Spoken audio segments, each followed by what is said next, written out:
एक सामाजिक प्राणी है। उसे मन के भावों और विचारों को दूसरों के सामने प्रकट करने के लिए कुछ ध्वनि संकेतों की आवश्यकता होती है। मनुष्य के मुंह से निकले ध्वनि संकेत ही भाषा के रूप में जाने जाते हैं। अर्थात हम कह सकते हैं कि भाषा वह साधन है जिसके द्वारा हम अपने मन के भावों और विचारों को प्रकट कर सकते हैं। अर्थात हम कह सकते हैं कि भाषा वह साधन है जिसके द्वारा हम अपने मन के भावों और विचारों को दूसरों के सामने बोलकर या लिखकर प्रकट करते हैं और उनके विचारों से अवगत हो सकते हैं। भाषा का प्रयोग मुख्य रूप से दो प्रकार से होता है। पहला बोलकर मौखिक भाषा के रूप में, दूसरा लिखकर लिखित भाषा के रूप में। मौखिक भाषा बोलकर मन के विचारों और भावों को दूसरों के सामने प्रकट करने को मौखिक भाषा कहते हैं। लिखित भाषा लिखकर मन के विचारों और भावों को दूसरों के सामने प्रकट करने को लिखित भाषा कहते हैं। सांकेतिक भाषा समाज में भाषा का एक और रूप प्रचलित है, सांकेतिक भाषा का रूप। विद्यालय में कालांश की शुरुआत और समाप्ति की सूचना देने वाली घंटी, स्काउट की सीटी, चौराहे पर लगी लाल हरी बत्तियां और सिपाही के हाथ के संकेत, रेलगाड़ी के गार्ड की लाल हरी झंडियां आदि संकेत एक निश्चित शब्दों को बताते हैं। पुनः अभ्यास भाषा वह साधन है जिसके द्वारा हम अपने मन के भावों और विचारों को एक दूसरे के सामने बोलकर या लिखकर प्रकट करते हैं। भाषा का प्रयोग मुख्य रूप से दो प्रकार से होता है। पहला बोलकर मौखिक भाषा के रूप में, दूसरा लिखकर लिखित भाषा के रूप में और अन्य सांकेतिक भाषा के रूप में। यह भाषा पाठ 1 था। इसी क्रम की अगली प्रस्तुति में बोली और लिपि के विषय में जानकारी दूंगी। कृपया देखना ना भूलें। धन्यवाद। हेलो दोस्तों, म्यूज यूट्यूब चैनल में आपका स्वागत है। हिंदी कक्षा 11 हिंदी के विविध रूप। आज हम हिंदी के विविध रूप के बारे में कुछ माहिती प्राप्त करेंगे। हमारा भारत एक बहुभाषी देश है।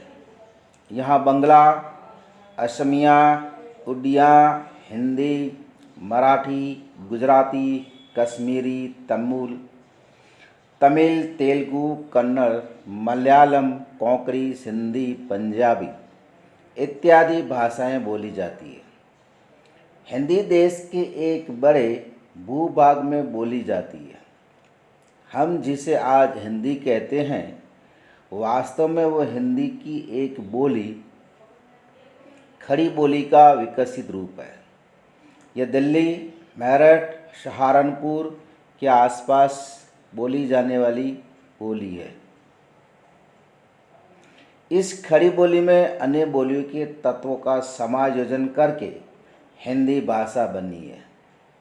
हिंदी में कुल 18 बड़ी बोलियां हैं जो उसे बोले जाने वाले क्षेत्रों के लोगों की मातृभाषा है, जैसे हरियाणी, ब्रज, अवधी, भोजपुरी, मगही, मैथिली, कन्नौजी, बुंदेली, मेवाती, मारवाड़ी, जयपुरी, गढ़वाली इत्यादि। बोलियों का क्षेत्र सीमित होता है और भाषा का विस्तृत बोलने से क्षेत्र की दृष्टि से हिंदी को हम 3 रूपों में समझ सकते हैं। क जनपदीय या आंचलिक, ख राष्ट्रीय और ग अंतर्राष्ट्रीय। जिसे हम हिंदी भाषी क्षेत्र कहते हैं वो बड़ा व्यापक है। भौगोलिक दृष्टि से एक और उत्तरांचल प्रदेश से लेकर हिमाचल, दिल्ली, हरियाणा, राजस्थान तक, तो दूसरी ओर उत्तर प्रदेश, झारखंड, मध्य प्रदेश से दक्षिण में छत्तीसगढ़ तक फैला हुआ है। यहाँ के निवासी अपने अपने क्षेत्रों में दैनिक व्यवहार में अपनी अपनी बोलियां बोलते हैं। औपचारिक रूप से हिंदी का प्रयोग करते हैं। इस रूप में हिंदी की बोलियां जनपदीय भाषा की भूमिका निभाती है। इस विस्तृत भूभाग से बाहर देश के बड़े नगरों में हिंदी का एक अलग रूप ही दिखाई देता है, जिस पर स्थानीय भाषा की शब्दावली रूप रचना का प्रभाव दिखाई देता है। हम ऐसी हिंदी को उन शहरों के नाम से पहचानते हैं, जैसे बम्बैया हिंदी, मुंबई हिंदी, कलकतिया हिंदी, हैदराबादी हिंदी। हैदराबाद, बिदर, गुलबर्गा आदि में बोले जाने वाली हिंदी को दक्कनी या दक्षिणी हिंदी भी कहते हैं। ख, हिंदी का राष्ट्रीय रूप खड़ी बोली पर आधारित है, जिसका मानकीकरण किया गया है। ये पूरे देश के लिए औपचारिक भाषा है। इसे मानक हिंदी कहते हैं। यह हिंदी भाषी राज्यों में राजकाज की भाषा के रूप में प्रयोग की जा रही है। वास्तव में खड़ी बोली हिंदी का विकास 19वीं शताब्दी में हुआ, किंतु इसका प्राचीनतम रूप पुरानी हिंदी के नाम से 10वीं-11वीं शताब्दी में मिलता है। 13वीं शताब्दी के अंत भाग में अमीर खुसरो ने खड़ी बोली में कविताएं, जिसे पहेलियाँ और मुकर्रियाँ कहते हैं, वो कविताएं लिखी है। जैसे हरी थी मन भरी थी, लाख मोती जड़ी थी, राजा जी के बाग में दूसाला ओढ़े खड़ी थी, या एक थाल मोती से भरा, सबके सिर पर औंधा धरा, चारों ओर थाली फिरे, मोती इसमें एक न गिरे। अमीर खुसरो ने इस भाषा के लिए हिंदी तथा हिंदुई शब्द का प्रयोग कई स्थलों पर किया है। हिंदी के आरंभिक विकास में नाथों, सिद्धों तथा संतों का बहुत बड़ा योगदान रहा। उन्होंने अपनी रचनाओं के माध्यम से हिंदी को पूरे भारत में पहुंचाया। अहिंदी के क्षेत्रों के कणपा, जिसे कर्नाटक, नामदेव तुकाराम महाराष्ट्र, नरसिंह मेहता तथा प्राणनाथ गुजरात के आदि ने भी साहित्यिक हिंदी के विकास में विशेष योगदान दिया। इनकी रचनाओं में हिंदी की विभिन्न बोलियों के अतिरिक्त पंजाबी, फारसी भाषा का भी प्रभाव है। इसी समय हिंदी तीर्थ स्थानों में वाणिज्य व्यवहार के क्षेत्रों में भी व्यवहृत हुई और एक संपर्क भाषा के रूप में इसका विकास हुआ। स्वाधीनता पूर्व इस भाषा ने विभिन्न राष्ट्रीय आंदोलनों में महत्वपूर्ण भूमिका निभाई। बंगाल में केशव चंद्र सेन और सुभाष चंद्र बोस, महाराष्ट्र में लोकमान्य तिलक, गुजरात में स्वामी दयानंद और महात्मा गांधी आदि ने इसके सार्वदेशिक रूप के कारण इसे राष्ट्रभाषा के लिए उपयुक्त मानते हुए समूचे देश के लिए इसे अपनाने पर जोर दिया। महात्मा गांधी ने इस राष्ट्रभाषा को हिंदुस्तानी नाम दिया। इसमें अरबी, फारसी तथा संस्कृत के प्रचलित शब्दों की बोलचाला की भाषा के रूप में स्वीकार लिया। इस समय शैली की दृष्टि से हिंदी के दो रूप प्रमुख दिखते हैं, एक संस्कृत निष्ठ हिंदी और अरबी फारसी मिश्रित हिंदी। भारतीय स्तर पर हिंदी संपर्क भाषा है। स्वाधीनता के बाद 14 सितंबर 1949 को हिंदी को संघ भारत की राजभाषा घोषित किया गया। हिंदी भाषी प्रदेशों की मुख्य राजभाषा हिंदी है। अहिंदी प्रदेशों में वहाँ की अपनी प्रादेशिक भाषाएं राजभाषा बनी है।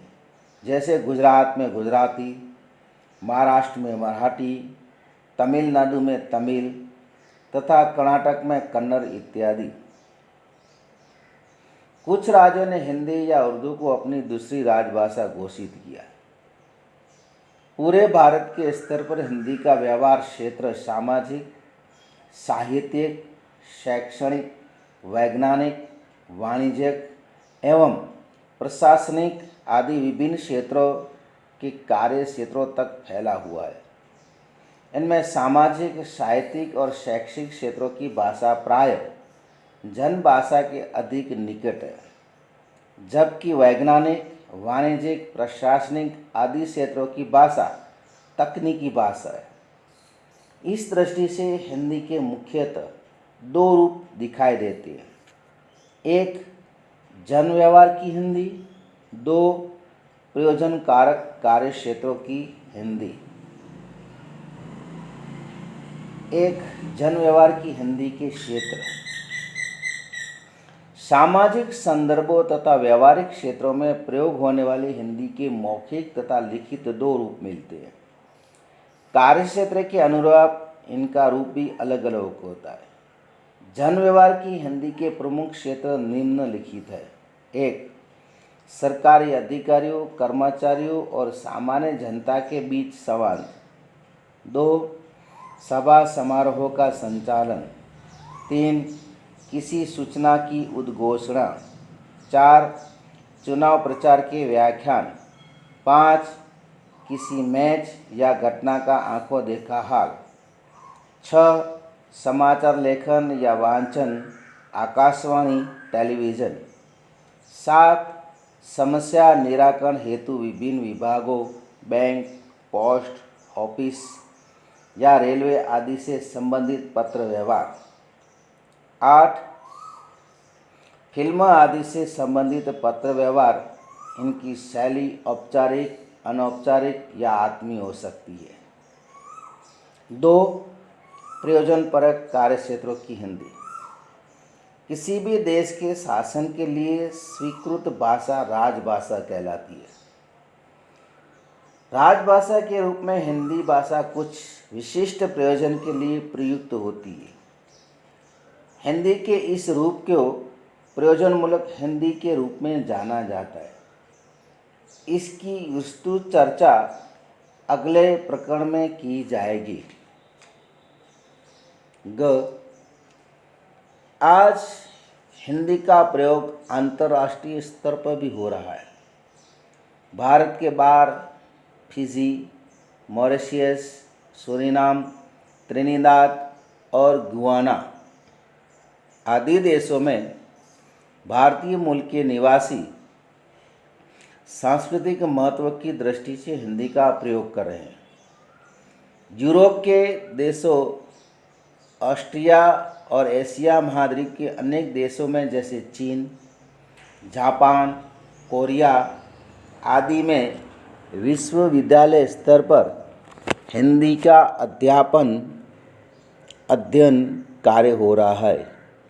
Nepal, Myanmar, Bangladesh, Sri Lanka, Pakistan, Malaysia, Singapore आदि देशों में भारतीय बड़ी संख्या में व्यापार करते हैं।